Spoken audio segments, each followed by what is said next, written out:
बहिणीच्या घरी ना जागरण आहे आणि जागरणाला ना माणसं कमी जास्त होतात. पहिल्या दिवशीच सुरुवात झाली माणसाची यायला. तर ना मी दुपारी बनवली होती वांग्याची भाजी. तर ती पुरलीच नाही कारण की माणसं नंतर वाढल्यामुळं. तर नंतर ठरवलं कढी बनवायची. तर बघा इथं कढी बनवायला घेतलेली आहे मी. तर मिक्सरच्या भांड्यामध्ये दही, बेसन पीठ, 2 हिरव्या मिरच्या, 2 लसणाच्या पाकळ्या घेतल्या आणि मिक्सरला फिरवून घेतल्या.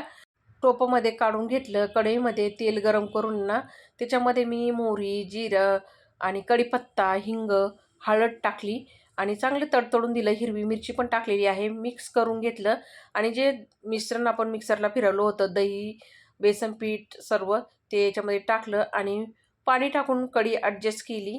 उकळी काढून घेतली आणि मीठ टाकलं, चवीनुसार कोथिंबीर टाकली. मस्त अशी इथं आपली कढी झालेली आहे. बिलकुलही फुटली नाही कढी.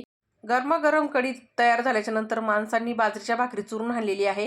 तर मंडळी, तुम्हाला कशी वाटली ती कमेंट करून नक्की सांगा. धन्यवाद.